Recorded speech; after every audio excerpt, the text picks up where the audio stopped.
Hello students and welcome to Santosh chemistry tutorial. एक lecture आप पहले भी कर चुके हैं और आपको ये पता है ये किस पर बेस्ड है। हमारी first unit 11th class chemistry की फर्स्ट यूनिट है some basic concepts of chemistry.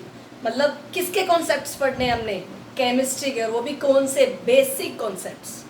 ठीक है, तो हम इस लेक्चर में पढ़ेंगे एटॉमिक मास के बारे में। लेकिन इससे पहले आपको पीरियोडिक टेबल अच्छे से आनी चाहिए, जो आपने 10th क्लास में भी पढ़ी है। अगर किसी को नहीं आती तो आप कमेंट बॉक्स में राइट कर दीजिएगा, हम आपको एक लेक्चर पीरियोडिक टेबल पर भी दे देंगे और अच्छे से ईजीएस्ट लेक्चर मिलेगा आपको, ताकि आसानी से आपको पीरियोडिक टेबल आ जाए।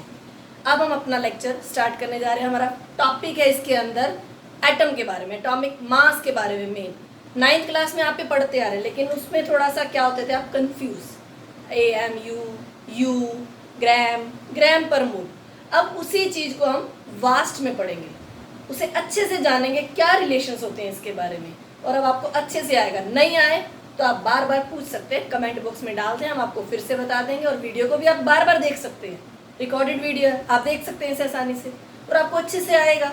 जितने एफर्ट्स करेंगे उतना अच्छे से आएगा। और नहीं हो पाया आप फिर से लिख दें कि नहीं हो पा रहा है, फिर से करा दूँ, फिर करा देंगे, वीडियो देखेंगे फिर से आ जाएगा आपको ऑब्वियसली। तो चलो अब हम स्टार्ट करते हैं। हमारा टॉपिक है हाउ टू कैलकुलेट। इस लेक्चर में हमने कैलकुलेशंस करनी है ज़्यादा। वो किसके बारे में रिलेटेड है, देखो ध्यान से। AMU, AMU क्या होता है? Atomic mass unit. AMU क्या होता है बेटा, 9th में पढ़ा था ना आपने, atomic mass unit. Atomic mass, atom का मास, मॉलिक्यूलर मास, मॉलिक्यूल का मास। अब मेन ये 3 टॉपिक हम इस पूरे लेक्चर में पढ़ेंगे। हम बार बार बात कर रहे हैं एटॉमिक मास, एटम का मास। उसके लिए हमें ये जानना है एटम है क्या। तो हमारा पहला क्वेश्चन क्या अराइज होता है, व्हाट इज एटम। 9th में भी पढ़ा था आपने, एक थ्योरी थी इसके ऊपर, डाल्टन थ्योरी। उस डाल्टन थ्योरी के अकॉर्डिंग एटम क्या था, वो 4 चीज़ें थी, हम आपको बताएंगे इसके अंदर। देखो ध्यान से, according to John Dalton's theory, क्या बताया था डाल्टन ने। फर्स्ट पॉइंट, एटम होता क्या है, एटम क्या है? Smallest particle of a chemical element, element का बहुत छोटा पार्टिकल। नेक्स्ट पॉइंट क्या है हमारा, all matter was composed of atom, जितने भी मैटर हैं वो एटम के बने हुए हैं। अब ये जो एटम है उसके बारे में बताएंगे। All atoms of an element, एक एलिमेंट के एटम बहुत सारे होते हैं, हैव आइडेंटिकल मास। आइडेंटिकल मतलब सेम। एलिमेंट के जितने भी एटम होते हैं उनका मास क्या होता है, सेम। अब एलिमेंट अगर अलग अलग हो गए, डिफरेंट एलिमेंट हैड एटम्स, उनके भी एटम है। एक एलिमेंट के एटम तो सेम होते हैं, अलग अलग एलिमेंट के एटम भी क्या होंगे, अलग अलग होंगे, और मास भी ऑब्वियसली क्या है, अलग अलग होगा। Different elements had atoms of different mass. ये आपने 4 चीजें पढ़ी एटम के बारे में। अब हम आपको एटम की एक और डेफिनेशन बताएंगे। नेक्स्ट हमने आपको कहा था एक और डेफिनेशन करनी है, तो इसे हम यहाँ क्या लिख देंगे, और एक और एटम की डेफिनेशन है। एटम की डेफिनेशन को ध्यान से देखना और यहाँ से समझाएंगे हम आपको। स्मॉलेस्ट पार्ट, हमने ये कहा था एलिमेंट का स्मॉलेस्ट पार्टिकल होता है ये, smallest part of an element, element का smallest part that can participate in a chemical reaction. Element का स्मॉलेस्ट पार्ट, छोटा पार्ट जो केमिकल रिएक्शन में पार्टिसिपेट करता है, भाग लेता है उसके अंदर, उसको हम क्या कहते हैं, एटम। एलिमेंट ये लिखा हुआ है क्या है, हाइड्रोजन मॉलिक्यूल है। ये क्या है, हाइड्रोजन मॉलिक्यूल। आप सिंपल रिएक्शन में इसको क्या लिखते हो, H2 + Cl2 गिव्स HCl, ये लिखते हो इसको। अब हम यहाँ पर ये भी लिखते हैं 2, ये भी बताएंगे आपको क्यों लिखा गया है 2। ठीक है, ध्यान से देखो, हमने क्या कहा, एटम क्या है, स्मॉलेस्ट पार्ट। एटम क्या है, स्मॉलेस्ट पार्ट किसका, एलिमेंट का, जो केमिकल रिएक्शन के अंदर पार्टिसिपेट करता है। अब ये क्या कर रहा है इसके अंदर पार्टिसिपेट, एक इसका एटम हो गया, ये एलिमेंट दोनों मिलके क्या कंपाउंड बना दिया इन्होंने, HCl। कितने बन रहे हैं यहाँ पर, 2। अब हमने इसको सिंपल रिएक्शन में लिखा H2 + Cl2 गिव्स 2x, यानी 2 क्यों लगा, आपने 10th क्लास में पढ़ा था, बैलेंस करने के लिए हमें बैलेंस जरूर करना होता है। बैलेंस में आप क्या कहते थे, बैलेंस केमिकल इक्वेशन क्या होती है, देखो number of atoms on the reactant side are equal to the number of atoms on the product side, so हम बैलेंस केमिकल इक्वेशन कहते हैं। और बैलेंस भी क्यों करते हैं, ताकि किसको फॉलो करें, law of conservation of mass, पढ़ा था ना आपने 9th में ये भी, law of conservation of mass, that means mass can neither be created nor be destroyed. तो ये रिएक्शन किसको फॉलो कर रही है, law of conservation of mass को। ध्यान से देखो, इसके अंदर H2 मॉलिक्यूल, क्लोरीन मॉलिक्यूल, कितने बन गए, 2 मॉलिक्यूल, किस कंपाउंड के, हाइड्रोजन क्लोराइड के। ध्यान देना इसके अंदर, ये क्या, इसके अंदर एक एटम इसका, एक एटम इसका, मिलके क्या बना, कंपाउंड। मतलब एटम ही पार्टिसिपेट करता है, एटम जो एलिमेंट का छोटा सा पार्ट है वही पार्टिसिपेट करता है किसके अंदर, केमिकल रिएक्शन के अंदर। ये ध्यान रखना, एटम ही पार्टिसिपेट करते हैं, समझ आई मेरी बात। और वो किस लॉ को फॉलो करते हैं, law of conservation of mass. अब हमने बेटा किसके बारे में पढ़ना है, एटॉमिक मास, एटम का मास। एक एटम के मास को क्या बोलते हैं, एटॉमिक मास। देखो ध्यान से, मास ऑफ वन एटम, एक एटम का mass of an element is called atomic mass, उसको हम क्या बोलते हैं, एटॉमिक मास।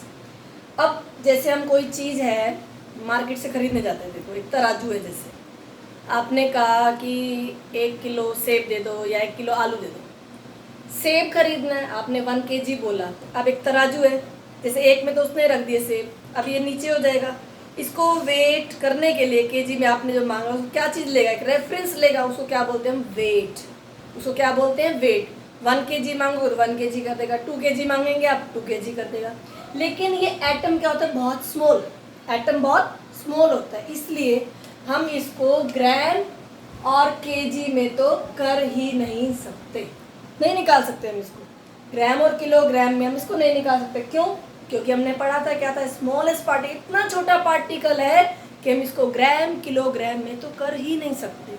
अब इसके लिए हमें क्या करना होगा, कोई यूनिट तो होगी, कुछ तो होगा, कोई तो रेफरेंस लेना होगा। अब पहले हम ये बताएंगे, एटम, एक एटम के मास को निकालने के लिए यूनिट्स कौन कौन सी है, एटॉमिक मास यूनिट, मतलब एक एटम के मास को रिप्रेजेंट करने वाली यूनिट क्या होती है, एटॉमिक मास यूनिट। समझ में आई मेरी बात, क्या बोला मैंने, एक एटम के यूनिट को रिप्रेजेंट करने वाली यूनिट, एक एटम के मास को रिप्रेजेंट करने वाली यूनिट क्या होती है, एटॉमिक मास यूनिट। और क्या होती है, यूनिफाइड यूनिट, क्या लिखते हैं हम, यू। और एक और होती है डाल्टन, उसको हम किससे रिप्रेजेंट करते हैं, DA से। ये अभी मैंने आपको बताया था, ग्राम और किलोग्राम में तो नहीं कर सकते। अब इसके लिए हम कोई तो रेफरेंस ढूंढेंगे ही, कुछ तो रेफरेंस बनाना ही होगा। हमने रेफरेंस बनाया किसको, कार्बन को, कार्बन 12 को। किसको रेफरेंस बनाया हमने, कार्बन 12 को। अब ध्यान से समझना एक बात है, कार्बन 12 को क्यों बनाया हमने रेफरेंस, जैसे 40-50 स्टूडेंट्स की क्लास है, एक को तो मॉनिटर बनाना ही पड़ेगा, सारे बच्चों की इंक्वायरी भी देगा, कौन क्या कर रहा है, कौन क्या नहीं कर रहा है, कैसा हो रहा है क्लास के अंदर, और ये पीरियड लग रहा है, वो नहीं लग रहा है, क्या हो रहा है। अब वो मॉनिटर क्या चूज़ करना चाहिए, चूज़ कर लिया हमने, तो ये क्यों चूज़ करा, इसके अंदर वो क्वालिटी क्या होनी चाहिए, क्या क्वालिटी होनी चाहिए। अब वो रेगुलर होना चाहिए या कभी आए कभी नहीं आए, इरेगुलर होना चाहिए, ऑब्वियसली वो क्या होना चाहिए, रेगुलर। और जो कभी आ रहा है कभी नहीं आ रहा, उसको क्या पता क्लास में क्या हो रहा है, कौन नोटी है, कौन कैसा है, कौन क्या कर रहा है, कौन क्या नहीं कर रहा है। तो सबसे पहला पॉइंट क्या होना चाहिए, रेगुलर। रेगुलर का मतलब पहली पॉजिटिव थिंग क्या हुई उसके अंदर, पॉजिटिव थिंग, ध्यान से देना, अभी हमने रेगुलर बोला ना, रेगुलर वर्ड से यहाँ पे क्या आएगा, मोस्ट एबंडेंट। मोस्ट एबंडेंट का मतलब क्या होता है, बहुत ज़्यादा मिलता है हमें, मतलब अवेलेबिलिटी मोर, ये बहुत ज़्यादा हमें मिलता है, बहुत ज़्यादा अवेलेबल होता है हर चीज़ में। देखो आप ध्यान से, तो टेबल भी होती है, चेयर है, उनमें भी क्या कार्बन है, हर चीज़ के अंदर कार्बन प्रेजेंट होता है। ध्यान से देखना इस चीज़ को, तभी हमने क्या होना चाहिए, मोस्ट अबंडेंट। अबंडेंट का मतलब क्या बताया हमने, मोर अवेलेबिलिटी, हर चीज में प्रेजेंट आसानी से मिल जाता है तो हमें वो लेना चाहिए। इसीलिए उसका पहला पॉइंट ये हो गया। अब हमने उसको मॉनिटर तो बनाया, किस वजह से, रेगुलर बनाया था। अच्छा, क्या आप ऐसा मॉनिटर चुनेंगे जो बहुत ज़्यादा नोटी हो, एक इधर से उसको थप्पड़ लगाते उधर से उसको थप्पड़ लगाते, क्या ऐसा हो सकता है, नहीं चुनेंगे। इसका मतलब मोस्ट रिएक्टिव नहीं होना चाहिए। कैसा होना चाहिए, मॉडरेट रिएक्टिव। क्या होना चाहिए, मॉडरेट रिएक्टिव। मॉडरेट का मतलब क्या है, मीडियम। अब हम ऐसा भी नहीं चुनेंगे थर्ड थिंग कि वो कुछ बोले ही नहीं, कोई भी उसको कुछ कह दे कुछ बोलेगा ही नहीं, बताएगा नहीं, तो उसका फायदा ही क्या उसको मॉनिटर बनाने का। मतलब ना तो मोर रिएक्टिव होना चाहिए ना ही लेस रिएक्टिव होना चाहिए। इसका मतलब क्या होना चाहिए, मॉडरेट रिएक्टिव होना चाहिए। एक तो मोस्ट एबंडेंट, मतलब ज़्यादा अमाउंट में मिलना चाहिए, हर जगह पे प्रेजेंट होना चाहिए। दूसरी क्या चीज़, ना तो वो मोर रिएक्टिव हो ना ही वो लेस रिएक्टिव हो। कैसा होना चाहिए, मॉडरेट रिएक्टिव। अब ये दो चीज़ पढ़ ली, अभी हम और भी बताएंगे इसके बारे में आपको कि हमने इसको क्यों चूज़ किया। ये कर लिया हमने, लेकिन अभी हम इसको हमने चूज़ किया तो क्यों चूज़ किया। इसको हमने कैप्टन तो बनाया, लेकिन कैप्टन बनाया क्यों, कार्बन 12 तो है ये। एक और चीज़ कि इसके आइसोटॉप उस समय तो पता नहीं थे, उस समय हमें नहीं पता था इसके आइसोटॉप। जिस समय में इसको माना गया था कि कार्बन 12 को रेफरेंस ले लो, उस समय इसके बारे में और आइसोटॉप्स के बारे में नहीं मालूम था। लेकिन इसके आइसोटॉप ये तो है कार्बन 12, और कौन से थे, कार्बन 13, कार्बन 14। अब कोई एक मॉनिटर हो जिसके 3-4 बहन भाई, क्या उसको मॉनिटर बनाया जाएगा, नहीं। लेकिन उस समय तो पता ही नहीं था, इसीलिए उसको बना भी दिया गया। लेकिन उसका फ़ायदा भी हुआ। ये तो 98% है, इनके होने ना होने से कोई फ़र्क नहीं पड़ता था, तो ये भी बेनिफिट हो गया। इसलिए इसको चूज़ किया गया कि चलो एक आधा है वो रिएक्ट नहीं करता उनकी तरफ ज़्यादा अमाउंट में, खुद ही है। उसके बहन भाई उस समय पता ही नहीं थे तो कुछ फ़र्क भी नहीं पड़ा उस समय के हिसाब से। तो हमने इसके आइसोटॉप भी नहीं थे। एक तो आपने पढ़ा मोस्ट एबंडेंट, और क्या पढ़ा, मॉडरेट रिएक्टेड, और क्या पढ़ा, इसके आइसोटॉप नहीं थे। उस बारे में तब नहीं पता था, लेकिन आज जरूर मालूम है, लेकिन उसका कोई फर्क नहीं पड़ा। अभी हम इसको बताएंगे हमने इसको कैप्टन क्यों बनाया। देखो बेटा, अभी हमने कहा था कार्बन 12 को हमने कैप्टन चूज कर लिया। अब क्यों हमने उसको कैप्टन चूज कर लिया, उसको ध्यान से देखिए। एक कार्बन 12 एटम का मास, क्या, एक कार्बन 12 एटम का मास हमने मान लिया 12 AMU होता है, 12 एटॉमिक मास यूनिट। एक्सपेरिमेंट से नहीं आया, इसको हमने एज्यूम किया है, इसको हमने एज्यूम किया। क्या, एक कार्बन 12 एटम का मास क्या होता है, 12 AMU, 12 एटॉमिक मास यूनिट। तो 1 AMU क्या होगा, ये 12 इधर ट्रांसपोज हो जाएगा तो क्या होगा, 1/12 of mass of 1 carbon 12 atom, मतलब उसका 1/12। जो कार्बन 12 का मास होगा उसका क्या होगा, 1/12। क्या चीज, 1 एटॉमिक मास यूनिट, एक एटम के मास को रिप्रेजेंट करने वाली यूनिट। तो 1 AMU क्या आ गया आपके पास, 1/12 of mass of carbon 12 atom. अब जब हमने कह दिया, ये तो हमने माना था, लेकिन 1 AMU भी आ गया हमारे पास इससे, और हमें एक्सपेरिमेंट से क्या पता चला, मास ऑफ 1 कार्बन 12 एटम होता कितना है एक्सपेरिमेंट से, वो हमें पता चला ये होता है 1.99 इंटू 10⁻⁻³ ग्राम।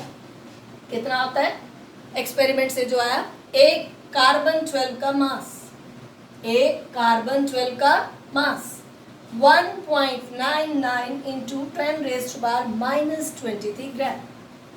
इसकी जगह इसको ट्रांसपोज कर दो, यही तो था ना ये, इसको भी ट्रांसपोज करके भी हम दिखाएंगे, कैलकुलेशन करेंगे, वो बहुत इंपॉर्टेंट होंगी। लेकिन हमने कार्बन 12 चूज ही क्यों किया था, कैप्टन तो बनाया क्यों किया। अभी हम इसमें रिलेशन निकालेंगे, इसके बीच में क्या निकालने जा रहे हैं हम, एक रिलेशन AMU और ग्राम के बीच में। क्यों चूज किया हमने बताया था आपको कार्बन के कितने आइसोटॉप्स थे, C12, C13, C14। कार्बन 12 जो है वो स्टेबल आइसोटॉप है एटम का, स्टेबल आइसोटोप हो गया कार्बन का। इसके जो मोस्ट एटॉमिक मास है स्केल पर, होल नंबर्स होते हैं। Most atomic mass on this scale are whole number, तभी तो 12 होल नंबर है, तभी हमने इसको चूज किया। अब नेक्स्ट जो हम रिलेशन निकालेंगे AMU और ग्राम में। किस में रिलेशन निकालेंगे? AMU और ग्राम में। अभी अभी बेटा ये रिलेशन पढ़ा हमने। 1 AMU किसके इक्वल था? 1/12 into mass of carbon 12 atom. Mass of carbon 12 atom अभी हमने लिखा था एक्सपेरिमेंटली, क्या आया था हमारे पास, उसकी वैल्यू पुट कर दी 1.99 इंटू 10⁻⁻³ ग्राम। अब 1 AMU आपके पास ये आ गया, इसको कैलकुलेट करोगे तो क्या आएगा आपके पास? 1.66054 इंटू 10⁻⁻24 ग्राम। जैसे आप ये कहते हो 1 kg में कितने होते हैं? 1000 ग्राम। ये आप जानते हैं क्या होता है? 1 kg में 1000 ग्राम। उसी तरीके से है ये भी, 1 AMU में कितना आ गया आपके पास? 1.66054 इंटू 10⁻⁻24 ग्राम। तो इससे ये एक फॉर्मूला बनेगा, लेकिन ये देखो पहले 1 kg में मैंने आपको बताया क्या था? 2000 ग्राम। 2 kg में क्या होगा? 2000 ग्राम। आपको एक क्वेश्चन हो, कन्वर्ट 2000 ग्राम इंटू kg, क्या करेंगे आप? 2000 ग्राम को किससे डिवाइड करेंगे? 1000 ग्राम से। अपॉन में क्या लिखेंगे? kg। तो ग्राम से ग्राम कैंसिल हो गया, ये कट होके क्या आ गया यहाँ पर? 2। तो आंसर क्या आ गया? 2 kg। ध्यान से देखो, जो क्वांटिटी आपको दी हुई है वो ऊपर होगी, लेकिन जो मेन होती है, आप कहते हैं 1 kg में इतना होता है, ये सभी को पता है 1 kg में कितने ग्राम होते हैं? 1000 ग्राम। उसी से डिवाइड करेंगे जो बेसिक आपको मिली हुई है कि 1 kg में कितने होते हैं? 1000 से आपने डिवाइड कर दिया, तो किस में आ गया? kg में। उसकी कट होके क्या है आपके पास? 2, तो ये क्या आ गया? 2 kg। इसी तरीके से 1 AMU ये एक्सपेरिमेंटल मास होगा, उसको आप किससे डिवाइड करें? 1 AMU। ये वही चीज है, 1 kg is equal to 1000 gram. तो ये क्या हो गया? 1 AMU is equal to 1.66054 into 10⁻⁻24 gram. तो अब यहाँ से एक फॉर्मूला बन जाता है हमारे पास AMU निकालने का। जैसे वहां से हमने निकाला कि कन्वर्ट करो, इधर AMU कैसे निकाला जाएगा? एक्सपेरिमेंटल मास को हम क्या लिखेंगे? W। क्या लिखेंगे? Quantity, that is W। उसको किससे डिवाइड करेंगे हम? 1.66 इंटू 10⁻⁻24 ग्राम से। ठीक है, तो अब ध्यान से, ये फॉर्मूला बहुत इंपॉर्टेंट है, इसका हम यूज करने वाले हैं आगे। इसको ध्यान से नोट डाउन कर लें, फिर बताया जाए। आपको समझ नहीं आएगा फिर बताएंगे, बार बार बताएंगे।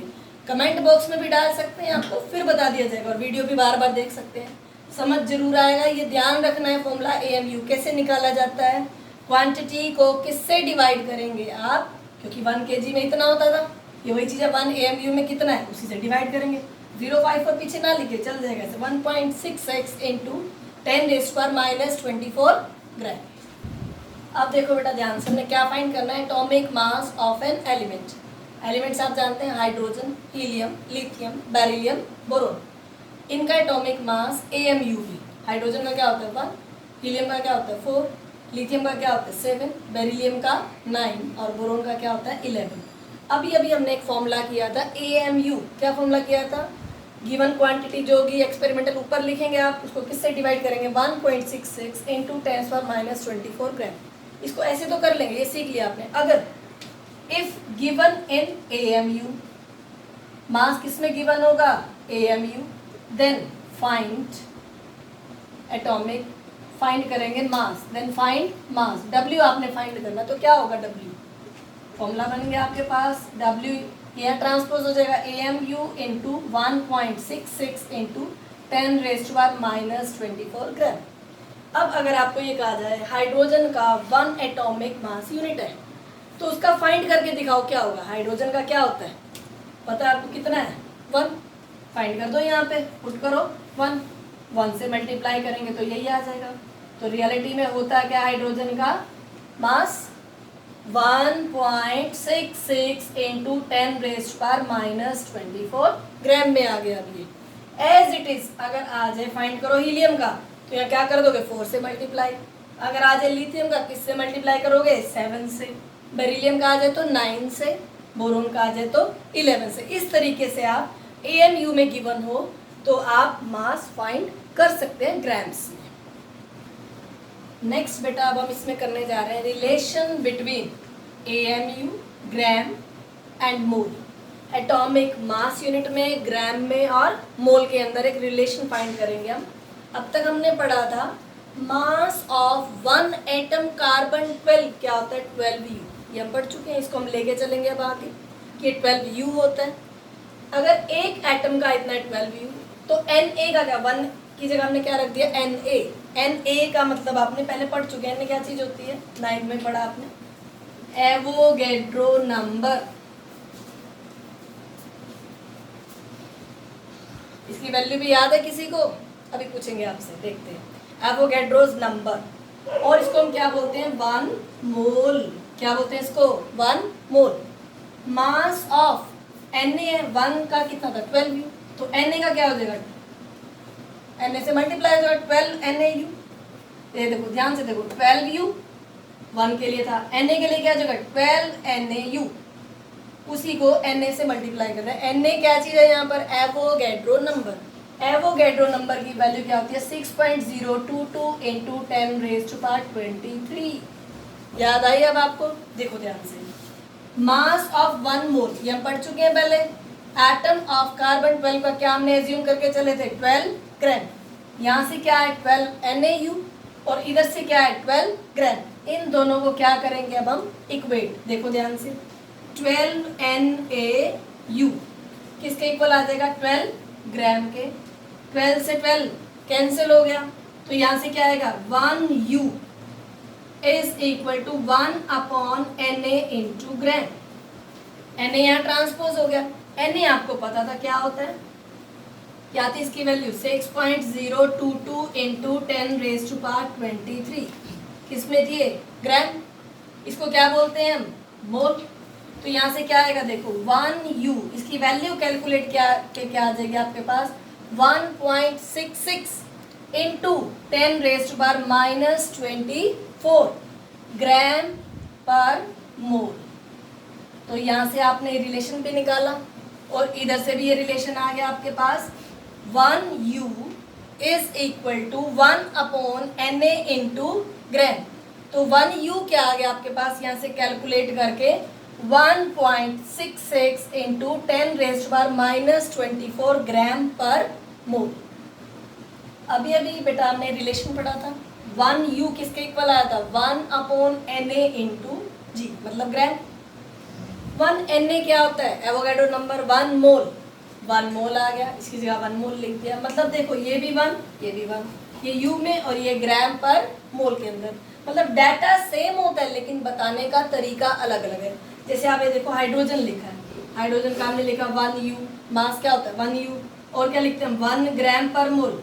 डाटा सेम है लेकिन बताने का तरीका अलग अलग है। अभी 1U क्या चीज है, एक एटम का मास, मास ऑफ 1 एटम। और ये क्या है मास ऑफ 1 एटम है, लेकिन किसका mass of 1 mole of atom.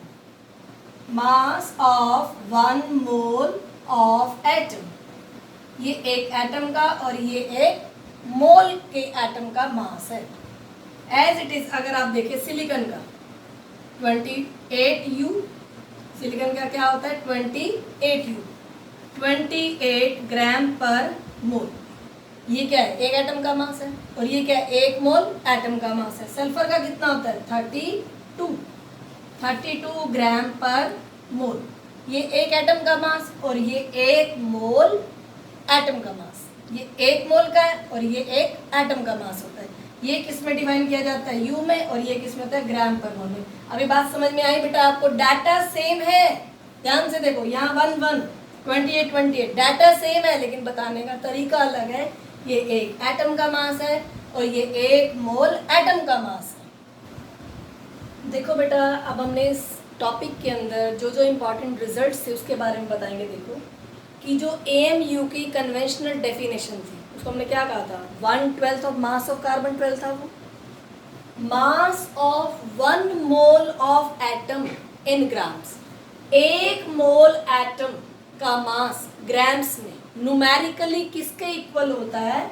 Mass of 1 atom in ग्राम। यही चीज तो थी, mass of 1 mole of atom in gram. 1 mole atom in gram is numerically equal to mass of 1 atom in AMU। इसी को हम क्या कहते हैं? Molar atomic mass. क्या कहते हैं इसको हम? Molar atomic mass. और ये रिजल्ट्स हमने पढ़े थे, देखो अभी तक जो टॉपिक पढ़ चुके हैं यही रिजल्ट्स आए हैं। Mass of 1 atom of carbon 12 क्या बताया था हमने एक्सपेरिमेंटल वाला? 1.99 इंटू 10⁻³ ग्राम। किसके इक्वल आया? 12 AMU। ये जो हम एज्यूम करके स्टार्टिंग में चले थे। एक मोल में कितने होते हैं? 6.022 इंटू 10⁻23 एटम्स, मॉलिक्यूल्स हों, आयंस हों या पार्टिकल्स हों। 1 AMU में कितने आए थे हमारे पास? 1.66 इंटू 10⁻24। याद करो जहाँ पर हमने बताया था 1 kg में 1000 ग्राम, इसी का रिलेशन लेके चले थे हम, क्वांटिटी निकाली थी जब हमने। 1 AMU में ये भी आया था 1/Na इंटू ग्राम, मतलब 1 ग्राम पर मोल। अब हम इन्हीं रिजल्ट्स पर बेस करेंगे न्यूमेरिकल्स। अभी जो बेटा हमने रिजल्ट्स किए थे इंपॉर्टेंट, उस पर बेस्ड हम न्यूमेरिकल करने जा रहे हैं। एक न्यूमेरिकल देखो, calculate the number of atoms. क्या कैलकुलेट करना है हमें? Number of atoms. प्रैक्टिस जरूर करनी है न्यूमेरिकल्स की, घबराना बिल्कुल नहीं है। नहीं समझ में आए फिर दोबारा देखो वीडियो को, आप चैट बॉक्स में डाल सकते हैं, कमेंट बॉक्स में डालिए, आप पूछ सकते हैं बार बार, हम आपको रिप्लाई ज़रूर करेंगे। लेकिन बार बार वीडियो भी देख सकते हैं उसे करने के लिए, जब समझे तो बार बार देख लीजिए। क्या कैलकुलेट करना है? Number of atoms. ध्यान देखना, क्वांटिटी निकालनी है in each of the following sample. 3 है हमारे पास। 52 मोल, ये किसमें दिया हुआ है? मोल में। 52 U ऑफ हीलियम, और ये किसमें दिया? 52 ग्राम ऑफ हीलियम। है तीनों हीलियम के। ध्यान से देखना, अब इसके अंदर ए पार्ट हमारा क्या है? 52 मोल ऑफ हीलियम। इसके लिए जो हम फॉर्मूला लगाएंगे देखो ध्यान से, N is equal to Q upon Na। हमने किया था फॉर्मूला हमने, तो देखो ध्यान से, N क्या होता है? Number of moles. कितने हैं हमारे पास नंबर ऑफ मोल्स? N की वैल्यू क्या आपके पास? 52 मोल। अब इसमें पुट कर दो, आपको फाइंड क्या करना है? Q। Q क्या होगा यहाँ से? N into Na। N कितना है हमारे पास? 52। Na की वैल्यू आपको याद रखनी है 6.022 इंटू 10⁻23। इसे कैलकुलेट कर लेना, आपके पास आंसर आ जाएगा। देखा ध्यान से आपने, मोल से कैसे आप क्वांटिटी फाइंड कर सकते हैं। अब दूसरा भी ऐसा ही है, देखो ध्यान से, बी पार्ट। इसके अंदर क्या है? 52 U ऑफ हीलियम। एक हीलियम एटम का मास जानते हैं आप कितना होता है? U में mass of 1 helium atom is 4U। क्या होता है? 4U। इसको उल्टा लिखेंगे, हमने क्या फाइंड करना है? एटम्स, तो हम इसको इस तरफ लेके आएंगे। देखो 4U is equal to 1 helium atom. तो 1U किसके इक्वल होगा? 1/4। 52U किसके इक्वल हो जाएगा? 1/4 इंटू 52। क्या कैलकुलेट करके आ जाएगा आपके पास? 13 एटम्स। ध्यान से देखो इसको फिर से, 52 U ऑफ एटम। आपको पता है एक हीलियम एटम का मास क्या होता है? U में 4U। इसको उल्टा लिखो एटम की फॉर्म में, mass 4U is equal to 1 helium atom. अब एक U का आप निकाल सकते हैं 1/4। 52 के लिए क्या होगा? मल्टीप्लाई करेंगे, आपके पास आंसर आ जाएगा, दैट इज 13 एटम्स। अब नेक्स्ट सी पार्ट देखो, इसके अंदर हमारे पास क्या है? 52 ग्राम ऑफ हीलियम। क्या हम इसको मोल में कन्वर्ट कर सकते हैं? ये बहुत अच्छे से आपने एक फॉर्मूला पढ़ा था 9th में। N is equal to small m upon capital M। Small m क्या होता है? गिवन मास, और कैपिटल M क्या होता है? Molar mass. अब गिवन मास हमारे पास कितना है? 52। मोलर कितना होता है हीलियम का? अभी हमने किया, क्या होता है? 4। क्या आ गया आपके पास? 13 मोल। कितने मोल आ गए आपके पास? 13 मोल। ये गिवन मास और ये मोलर मास। लेकिन आपको फाइंड क्या करना है? Number of atom. वो फॉर्मूला आपको यही वाला था, देखो ध्यान से, Q is equal to N into Na। N की वैल्यू क्या है? 13। Into 6.022 into 10⁻23। इसे कैलकुलेट करिए और लास्ट में क्या लिख देंगे, एटम्स। इसी तरीके से देखो तीनों पार्ट होंगे, बिल्कुल नहीं घबराना, बहुत आसान न्यूमेरिकल है, लेकिन थोड़ा सा ध्यान देना यूनिट्स का, इसमें यूनिट का ही तो है सारा खेल। ध्यान से देखो, मोल में, ये यू में, ये ग्राम में। आपने इसके सारे फॉर्मूलाज पढ़े थे रिजल्ट से, बिल्कुल सिंपल है, इसको ध्यान से करिएगा। और ये वीडियो अगर आपको पसंद आई है और मेरे अकॉर्डिंग आपको पसंद आई भी होगी, और बहुत आसान है, जो आपने पहले पढ़ा 9th उससे तो बहुत ही ईजी, इसके अंदर सारे आपको यूनिट्स के बारे में समझा दिया गया, क्या रिलेशन होता है। तो इसके न्यूमेरिकल्स भी करने हैं, कोई डाउट्स है आप कमेंट बॉक्स में डाल दीजिएगा, आपका रिप्लाई किया जाएगा। और इस वीडियो को आपने लाइक भी करना है, शेयर भी करना है, और एक सब्सक्राइब का बेल बने हुए सब्सक्राइब भी जरूर करना है बेटा। नेक्स्ट वीडियो के लिए रेडी रहिएगा, आपको नेक्स्ट भी दी जाएगी वीडियो।